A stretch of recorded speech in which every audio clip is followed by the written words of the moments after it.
Bom, gente, a terceira questão nossa é a seguinte. Mais próxima da realidade de vocês, coisa mais comum de vocês estarem vendo, diferente daquele anterior. Um ciclista em uma bicicleta de 1,5 m de comprimento está com velocidade de 18 metros por segundo, vai ultrapassar um ônibus de 9 metros de comprimento, que está com velocidade de 15 metros por segundo. E quando se começa a contar o tempo, então no início, está a 30 metros à frente do ciclista.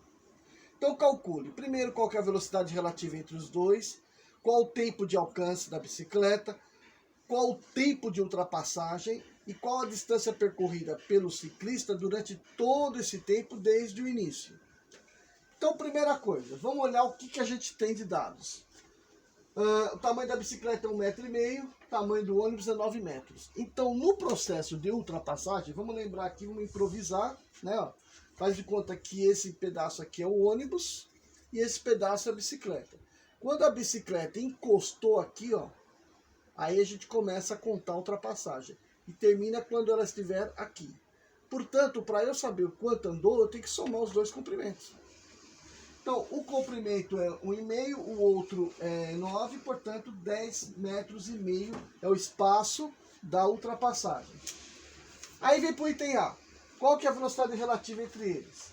A velocidade relativa é sempre de maior velocidade menos o de menor velocidade. Então, 18 menos 15, 3 metros por segundo, que significa que a cada segundo a bicicleta avança 3 metros em relação ao ônibus. Depois a pergunta, qual o tempo de alcance? Quanto tempo vai demorar para o biciclista chegar lá no ônibus? Então, é essa velocidade que nós temos que usar.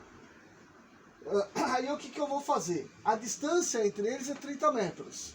Divido isso pela velocidade relativa e eu vou ter quanto tempo demora para o ciclista chegar no ônibus. Então 30 por 3, 10 segundos. Lembrando aqui, ó, metro corta com metro, sobra segundo aqui embaixo, vai lá para o numerador. O item C pergunta, qual o tempo de ultrapassagem? Então, uma vez que indicou, quanto tempo vai demorar para sair do outro lado lá?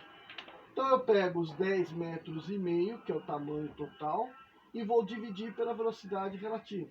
E aí, portanto, deu 3,5 segundos. Então, o tempo de ultrapassagem, 3,5 segundos. E o último item pergunta, qual a distância percorrida pelo ciclista desde o início? Então, a gente tem que saber o seguinte, quanto tempo demorou tudo? Então, demorou 10 segundos para alcançar, mais 3,5 para ultrapassar. Então, foram 13,5 segundos. Isso aqui é o tempo total. Mas aí eu vou multiplicar isso pelo quê? Bom, se eu estou perguntando do ciclista, é o quanto o ciclista andou em todo esse trecho. Então é os 18 metros por segundo, que é a velocidade do ciclista, vezes esse tempo todo, portanto, 243 metros. Ó, segundo corta com segundo, sobra metro. O resultado tem que ser compatível com o que você está procurando. Delta X, distância, 243 metros. Vamos para a quarta questão.